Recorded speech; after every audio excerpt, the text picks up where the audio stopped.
Clay has asked me to come in and have like a little chalk talk thing once a month, where we talk about important things that, you know, what's Centercourt, guys? Culture of excellence, right? We're after excellence. Every single one of you are trying to get to that next level, right? And excellence is not something we just talk about. Excellence is something that we think about, and it's not something that we just say, but we actually live it.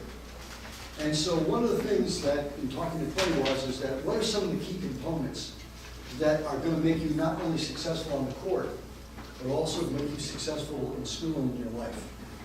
And he asked me to just grab a few thoughts and different ideas of what we feel are key components to help you become more successful. So today, obviously, it's attitude. So, let me ask you, how important is attitude to your success as a tennis player? Anybody? Okay, why? Give me some reasons why. Yes? If you have a bad attitude on the tennis court in a tournament, you get point penalties. Obviously get point penalties, yes? Like, you're showing emotion to the other player if you're playing a match, so they can take something from it. Like, if you get mad and you say, like, I'm terrible today, I can't hit a serve, and they know I'm going to attack the serve. Yeah, exactly. So you could tip your hand a little bit, right? You show weakness sometimes. How about when we have a negative attitude? How's our performance? Physically, what happens when we go negative? You probably won't play as well. Right. What's physiologically? What happens when we go negative? You're more tired. Yeah, all of a sudden the legs get heavier, right? What else? Your mind stops working. Right. All of a sudden, are we focused on the right thing? No. We're going to talk a little bit about that and what drives that a little bit. So, great stuff. Anybody else comments about it? Off the court, negative attitude. How about school? What's the effect? Go ahead.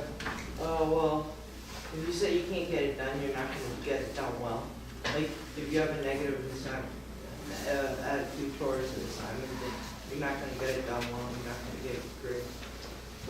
True. How about negative attitude with our teachers and our staff members here? Does that help? Go ahead. What's going to make people not want to help you if you have a negative attitude? Yeah, if you're exuding a negative attitude, how willing are you to want to help somebody? So we're on some really positive notes here, and this is what I want to talk about. Attitude affects performance. It affects our relationships. Let's talk socially. How many of you guys have a friend that's got a negative attitude? Talk to me. What's that like? It's not very fun to talk to them, but when you're with them, when they're negative. Right. How many of you have one of those friends which you never know which attitude you're going to get? Is it going to be here or is it going to be here? Here? Or possibly this. How about it's your doubles partner? You don't know how they're going to be that day. Which one am I going to get? Am I going to get the superstar or am I going to get it's a bummer? Right? So our relationships, it affects our relationships. Please excuse my handwriting. It's not one of my strong suits. Believe it or not, attitude affects your health. It's proven. Those of us who are very positive, number one, we get sick less. When we're positive, I was talking to my doctor one time, and we were just having this discussion about the difference between positive and negative and what effect it has. And he says, I think it's a nitric oxide, whatever it is. It's a nitric enzyme of some kind that's released that helps manage your neurotransmitters. So the processing of certain things, it helps with our immune system. So being positive actually can affect how well we feel. Some of us that are relatively positive might notice from other people that aren't quite as positive that, hey, you know what, I'm usually not getting as sick as much as they are. Not only that, but you're not worried about it now, but it's going to mean something down the road, is that positive people live longer. So the difference of being positive or negative is huge. So positive attitude, negative attitude, is there any other kind? Whatever. Everybody get that? Nonchalant indifference. Okay, so what we want to look at today, guys, and it's going to be an interactive type of thing. I like feedback with you. I want to talk just like we're talking about our game, our life, or whatever.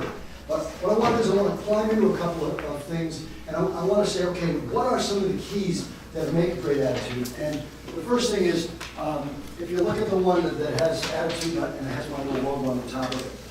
So what I like to do is I'm going to start right over here, and we're going to each read a line. All right, so you're going to do the first line. So go ahead, you can start it off. Attitude is a controllable factor. Attitude is a controllable factor. Attitude is simply improved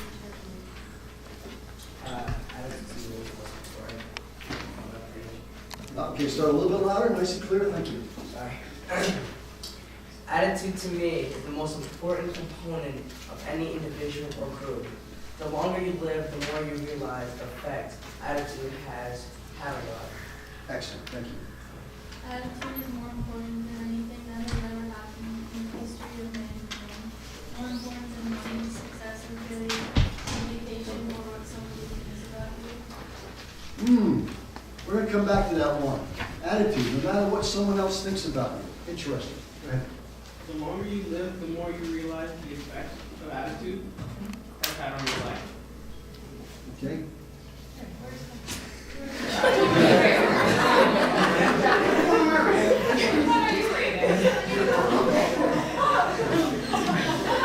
Hey, part of attitude is stuff happens. It's not what happens to us, it's how we choose to respond. Let's see what his attitude is going to be. Respond. Reader?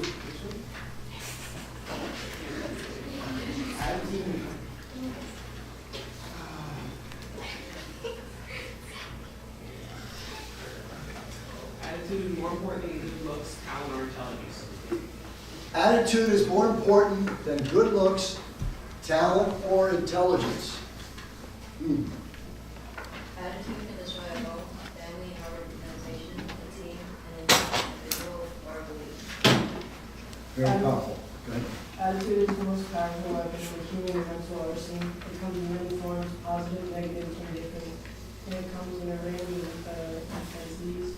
And in every single moment of every single day, every single one of us has the ability to choose which attitude we will use. We're going to get back to that. Here it is. The biggest thing about attitude, attitude is a choice. Start up here. We are capable of changing facts, of controlling elements or turning back time. We are powerless against the inevitable and are always at the mercy of others' opinions and needs, but we can counter anything with attitude. So we're going to talk a little bit about all the controllables in our life and how that affects attitude. That's it? That's it. Thank you. I didn't have the sheet, I was looking at it. So let's review some of the key points here. Attitude is a choice. You know, anybody want to give me a definition of what you think attitude is? Go ahead. The way you carry yourself. The way you carry yourself. I like that. That sometimes is also about, maybe about your determination, about your persistence too. It shows a little bit about it, right? Like your like perspective towards life. Perspective. Guys, here's one of the wildest things that you got to get now. It's something very, very important. Your perception is your reality. Your perception is your reality. Your perception is your reality. We do not all see things the same way. But what the difference is, one of the most important things is, our perception is our reality. But not only that, how we choose to see what happens to us, that's attitude. So, you're down a set. You played against this guy before. You know what you need to do. How do you choose to see it? Guy's got a monster serve. You know he's got a tough serve. Is that an obstacle or an opportunity? You've played this girl 6 times, and every single time it comes down to the last set, 2 of them been tiebreakers. Are you frustrated or are you fascinated about how you're going to do it? This difference This difference, yes ma'am. Well, one thing I've heard them noted is mentioned a lot is that they say sometimes they'll be up in a set or something, and the line judge comes over, and the other person says they're in the lead. So like sometimes there's cheating going on, like, and I think that sometimes more than anything, that is something where you need a positive attitude. I don't know how they would deal with that though, but it seems to happen a lot. That's okay, let's jump right to it. This falls under, can you guys see this? I'm sorry, it just kind of control. Oh gosh.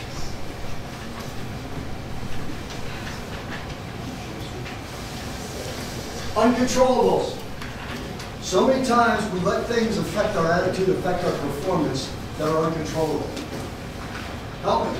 What are some of the uncontrollables of tennis? Sir? Bowling. What else? Weather. Very good. And all the things that go with weather, right?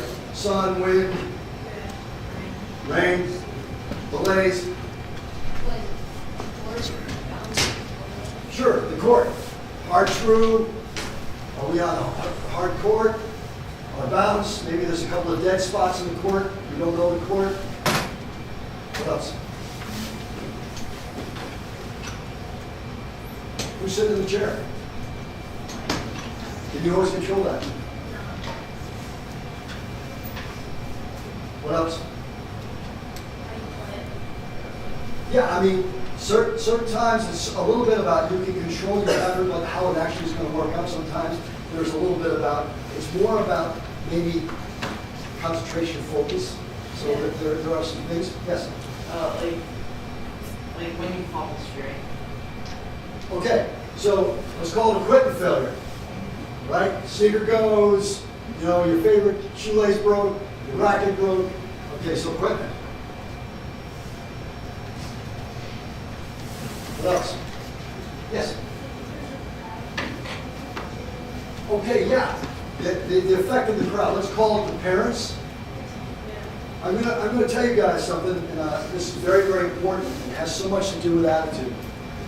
If you have parents, guardians, and so on that ride home with you after matches and in the car, I want you to tell them we've got to lose the PGA. You know what the PGA is? It has nothing to do with golf. It has to do with the post-game analysis. You guys are all familiar with that. First of all, didn't the game teach you what you did wrong immediately? And possibly discuss a little bit with your coach and your teammate afterwards, right? So by the time you get in the car and you're on your way home, do you really need to hear that again? No, so I talk about the fact that sometimes where parents can be negatively reinforcing because they're telling you all the things that you did wrong. All the things that you could have done right. All the things that could have gone, should have, could have. And the thing is, the game's tough enough.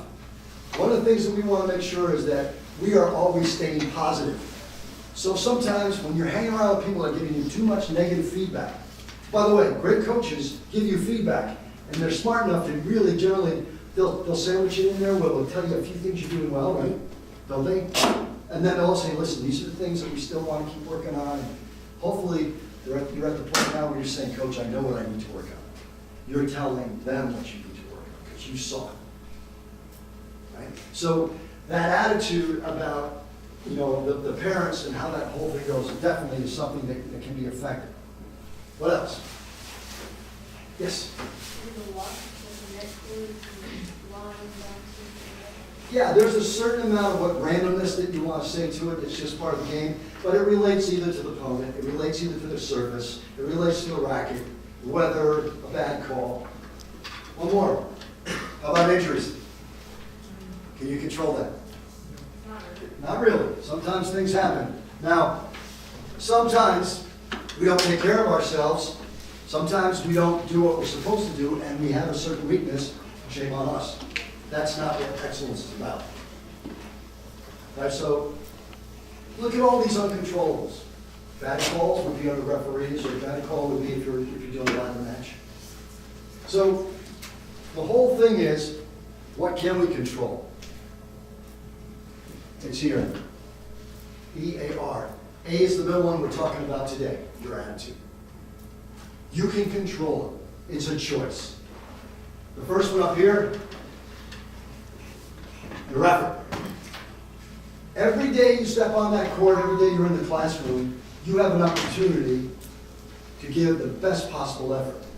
If this is truly the culture of excellence, and you truly live and breathe what we believe in, every time you step on that court, you're revving up yourself to be at your very best out there.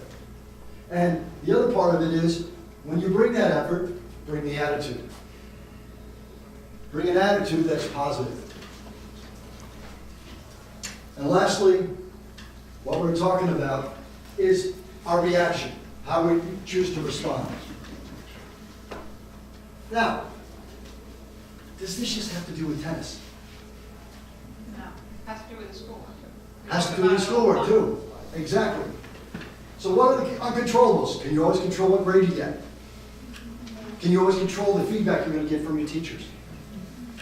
Right. Can you always control the uncontrollables in terms of questions and assignments? Can you? But you can control how you are going to attack it with effort and have a positive attitude on it. And when you do get a bad grade or you do something, do you respond correctly? Do you go and get that extra help? See, winners think and act like champions in everything they do. They try to be the very best. If it's not good enough, they work a little harder. We recognize and celebrate our success, and we keep working on our things that we want to get better at. So how do we respond when we get that bad grade? Do you want to get up, change the class? Do you want to blame it on someone else, or do you step up and do the work? How about socially? Are there a lot of uncontrollables? What people say to you, situations you get put in that may be a little bit awkward? How are you with your friends? Are you very positive? And when you're there, are you with them all the time? Are you very supportive? Do you work at your relationships? That's what I mean by effort. Or are you just what I call a sometime friend? When it's convenient, when it's easy. Or do you stick by your friends when it's a little tough and you got to get into it and they're not doing so well and they need your support? Can you do that? Or are you the ones who go, see ya, yeah, good luck with that one. All these things add up and fall under attitude. So,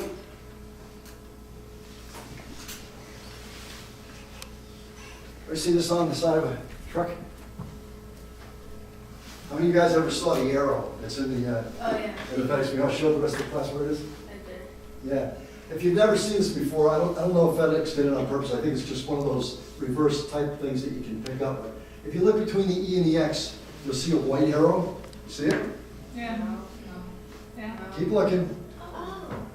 Yeah, it's an arrow that's pointing to the left between the E and the X. Don't look at the orange, look at the white. You see it? Who doesn't see it yet? Got it? Just look at the white between the E and the X. See what it is? See the arrow? See the orange is the back. See, the orange is the background, the white is the arrow. See it? So the idea behind this is, first of all, I'm just really playing with you because every time you look at the FedEx truck after this, you're always going to be looking at it going, where's that arrow? Where's that arrow? And actually, someone said there's a teaspoon that they found in E. But the idea why I use it is because it's the perfect example of, here's something that you look at quite often, it's there all the time, how do you choose to see it? So the whole thing here is that at the end of this little exercise is we want to get strategies about how, A, if you have a pretty good attitude, how you're going to maintain it.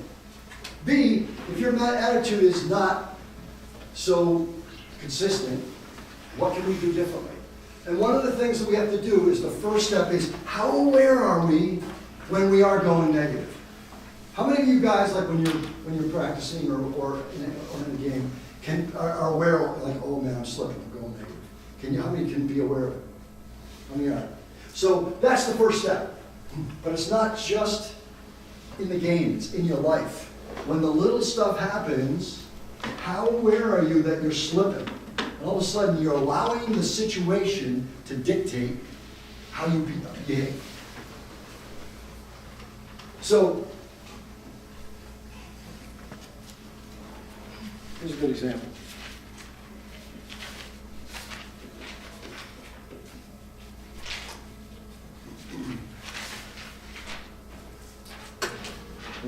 me, what do you see?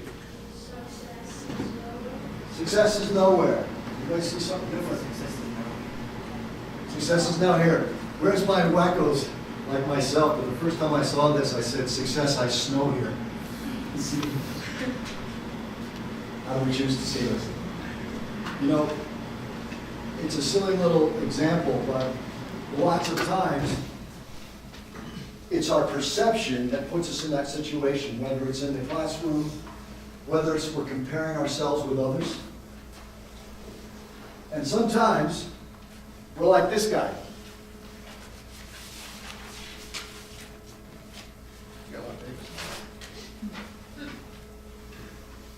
You see this? What's up with this guy? Does he think he's in jail? He only sees the problem. He doesn't see a different way out. Right. He's looking between the only two bars that are holding him back from freedom and being locked behind it. And what does he see? The two bars. How many times does our thought about the situation control how we think and feel from that point how we act? And so, the idea is, can we recognize when things are slipping? Can we recognize that, hey, wait a minute, there's a great sports guy, his name's Ken Ravizza, and he has the thing of red stoplight, you know, the red light, the yellow light, and the green light. And when we're all playing really well, or when we're having a great day out there and socially, whatever, we're all green. And then something happens, and then sometimes we go a little yellow, where it's like, it's not really that great. And other times we go, poof, and we go to red. And once we go to red, we're dead. That's it, our performance drops, our personality drops, we go negative. So, our first thing is are we aware of what we're focused on? So, you know, what are some of the strategies now? I want to make sure we do have time. What are some of the strategies that we can use? Who has something that they use when they feel like they're getting a little negative? Anybody have a strategy? Anybody? Yes, go ahead.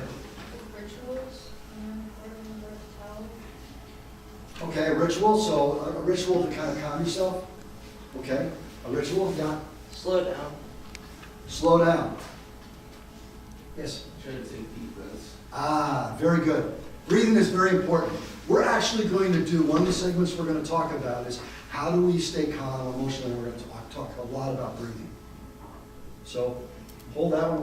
We'll get back to that another time. Breathing, yes. What else? Yes, ma'am. Remind yourself that it's a game and you're there, the reason you started playing is to have fun, not to like get off the face and anger yourself. Okay, so let's take it off the court. When things aren't going well, go ahead. I would say something that I do is like something so simple, like from the sound of music, like I think of like my favorite things, and then there's something as silly as that, that's just how I've always been. So I think of something that's like way better and way enjoyable, or something that brightens my day, and it's better. Let's do a quick little analogy to prove her point. Right now, I want you to, in your own mind, think of something that's very sad, very somber, maybe you lost your pet frog, or something very sad happened. I want you to think about it for a minute. Just for a minute, just kind of focus in on something that didn't go well, wasn't one of the best days of your life. Maybe you lost a very important match, or maybe you lost a friendship, or broke up with a good friend, whatever. Just for a second, think about it.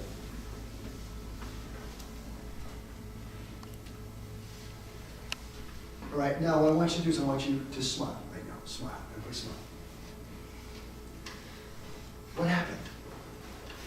What happened when you smile? What happened? Yeah. This is the thing, you see, one of the things, or one of the strategies that's so important is and that's why some people, they call it action-tude. Don't let our feelings control how we're going to act. Don't let our feelings control how we're going to behave. Or let our feelings destroy our attitude. Whether somebody says something to you in the cafeteria that makes you upset, and instead of letting it grind you for the rest of the day, and by the time you get to tennis, your performance is down because you're not into it, or you're distracted at school. You see, guys, as much as we're talking about how important it is for your sport, we're talking about the total person here. You see, there's a body-mind connection. And what we think and what we feel. And there's kind of like a chain. And this happens all the time. And I'm just going to do the quick boxes here. And this is us. This is a little bubble. So what happens is, all day long, whether it's on the court or during the day, there's what we call an AE, or an action event. Something happens. You know what they say, stuff happens, right? So this happens. And immediately when that happens, what do? You start thinking, right? Oh my God, this is so bad. Or, oh, this isn't so bad. You have a thought. And that thought immediately goes to two things. It goes to your emotions and to your response or your reaction. How are you going to react to it? And this happens sometimes in a split second. So many times, we think what somebody did to us drove us to a response, drove us to do what we did. For instance, maybe somebody makes a lousy line call on you, so the first chance you get, what you do, you make a lousy line call on them, and you say, well, they made me do it. No, it was a thought. There was emotion behind it, you were pissed, and then the response. So, one of the things that we want to talk about is attitude is about how are we going to act. And as we saw when we smiled, what happened? What happened? Felt better. Felt better. Change the thing. Sound of music. That idea of having something that we focus on. So, to work on the strategies, number one, be aware. And when you find yourself going negative, what can you do? Well, I tell a lot of players, I say, wear a rubber band. Now, I'm not talking about just wearing a rubber band when you're in practice. I'm talking about wearing a rubber band 24/7. You know, you're late for the bus, you're late for something, you're going negative on yourself. I want you to take that rubber band, and I want you to pull it just as far as you can stand it, and I want you to say, dude or lady, snap out of it. Catch yourself before you go negative. You see, these types of skills, when it's a choice, it's practice. You practice a lot of skills out there in the court, don't you? Well, there are skills that are going to make you just as successful and are going to help with those tough moments that if you practice them not just on the court, but in your life and in school. When you start to get that all together, now we're getting something powerful. Now we're at the culture of excellence. Vision. Okay, you know, one of the things that you guys are pretty tight-knit group, you guys work together a lot, you have a lot of time spent together. And one of the things is that you spend enough time together that you all know that you're all working to get better. And one of the things that I found is very successful is that when we start to share what it is that we're working on with others, it helps us to stay, one, accountable, two, people around us can help us with what it is that we're trying to work at if we know. So, I'm going to ask for some brave volunteers, and I don't necessarily need to know your ratings of it, but I'd like to know, for instance, under the court, anybody like to say what they might do differently or based upon what we've been talking about in terms of their attitude on the court? Anybody? Sir? Like, once you feel yourself sort of like starting to lose it, like lose your good attitude, find something that'll help you get back to a good place, something that you can do. Absolutely. There's a great story about that, fighting to get back. Inside, it was told from the sequence of the old Indian chief with his grandson sitting around the fire. And his grandson said, "Grandfather," he said, "how did you get so wise and so smart?" He said, "Well," he said, "the first thing I learned," he said, "the battle is not against the other tribe. The battle is not against my other braves within my tribe. The battle is within. You see, inside of us, there's two wolves. One wolf is full of optimism, grace, compassion, love, positive energy. And the other wolf is full of negativity, judgment, hurtfulness, anger. And these two wolves are constantly battling inside of us all the time. So finally the little grandson said, "Well, grandfather, which wolf wins?" He He says, the one you feed. So to his point, remind yourself, which wolf am I feeding right now on the corridor? Which wolf am I feeding right now in this situation, in school or at home, where things are starting to ramp up and you feel it? Check yourself for which wolf you're feeding. Very good, thank you. How about school? Anybody want to take a shot at that one? Come on now. You gotta have a brave soul in here. Oh, you mean everybody's attitude is attending school? What'd you write? I didn't write anything, but I do. No. I'm sorry. I would like to hear from you though. What'd you write? Ross, probably you. No? You? School.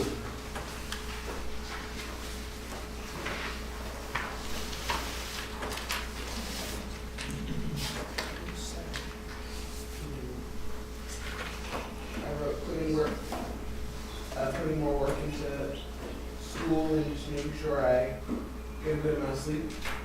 Yeah, I mean, it's very important. Sleep and diet, it's been probably talked enough about when the performance on the field, but we can't function. You can't function without good sleep. You can't function without food. You're not going to think well. You're not going to perform well. It's interesting when we're talking about attitude and so on. Sometimes we exude attitude, and to the point of that is, I coached at the college level. We had our first meeting at Felician College, and all the guys came in. We came in the room, and there were a bunch of guys sitting in the room that were like this. And they were ready. And then we had another bunch of guys that were like this. What did my body language just tell you about attitude? Is this too cool for school or what? Is this going to help you? No. So it's not just what we think, it's not what we say, but it's the way in which we carry ourselves. And it's all the time. It doesn't matter whether you're speaking to the checkout lady at the 7-Eleven or you're speaking to a very important coach in your life. There should be no difference in our attitude. Once in a while I talk to guys in business, and this one guy was telling me about, he interviewed this guy in business, and he was a really bright prospect. And he thought, geez, this guy may be somebody we want to have on our staff. And then he took him to lunch. And then he watched the way that this guy berated the waitress over the service and where things were put. And, no, I wanted it with more, and just rude. Needless to say, do you think he hired her? No. Good. How about at home? Attitude. Go ahead. Thank you. Giving more time to taking care of what needs to be done at home, like children and stuff, and provide parents have done for the. That's really good. Really good. Organization is a tough one, isn't it? You guys got a lot on your plate, don't you? There's a story about a professor, we had this big jar. We brought it out to another table. And he took all these golf balls and filled it right up to the top. He goes, all right, class, is this jar full? And we're like, oh, yeah, right to the top. So he kind of snickered. He reached underneath the thing and grabbed some pebbles. And he sprinkled the pebbles all around the golf balls, and he shook it. And all of a sudden, the pebbles filled in all around the golf balls. And he said, how about now? Is the jar full? And they went, yeah. And he shook his head again. Reached down and grabbed some sand. Poured the sand all on top of the bowl. Shook it in there with the pebbles and the golf balls. He says, how about now? And they said, yeah. So then he took his half-drunk cup of coffee and poured it in. He says, now it's full. He said, my point for this is, the assignments haven't been getting in on time. He said, some of you are mixing it up. The golf balls are the most important things. The pebbles are the somewhat important things, and the sand is just that other stuff. So when we organize our life, are we putting the most important things in? Are we spending the time with the sand, which is maybe on Facebook or on Twitter or whatever, doing other things versus the homework, doing the workouts or whatever, which are the golf balls? Are you saving enough room in your jar for the most important things? It's a challenge. It's a balancing act. And the most important things, guys, is just, here's what it is. We all start where we were. This is a journey. Where we are today, the best thing I can tell you is just be better tomorrow. Just be better tomorrow than you were today. So to work on your attitude, we can do this. How many of you, and I'm going to use these words, and I'm sure the coaches will appreciate this, my most important thing that I say all the time, consistency wins. Consistency wins. It doesn't matter what it is.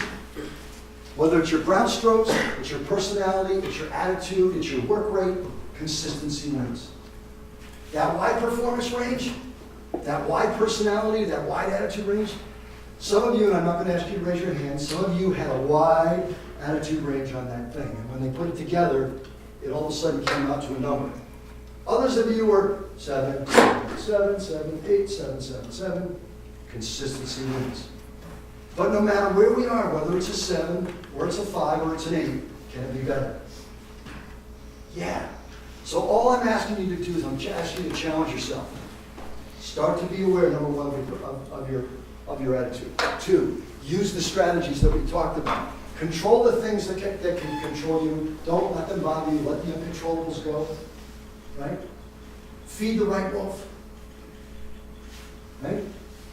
Can you use this? That's the whole idea. If I stand up here and I go like this, that's all good. But if you walk out of here and you don't use it, that's not what this is about. So I'll end with a story. Once upon a time, there was a whole bunch of penguins, and this one guy was a big internet surfer. He surfed, and all of a sudden he saw this thing that said, this guy could teach pigs how to fly. So he's like, hey, dude, if this guy could teach pigs how to fly, do you think he could teach penguins how to fly? And they're like, yeah.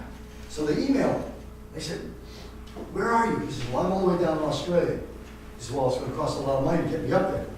So the penguins got together and did whatever they do for a fundraiser, and they raised all this money, and they got out, rented the hall, and they asked to have a ladder for each penguin. So the guy came in, introduced himself, and taught these guys how to fly, taught them how to get the wings right. They did everything. So they got the strategy, but now it was time for action. So he said, all right, everybody get up on that first level. You ready?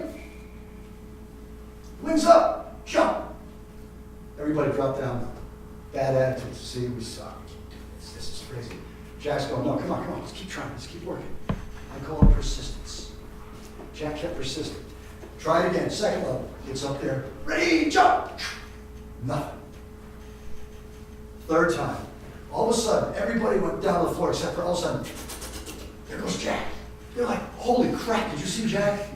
He just flew.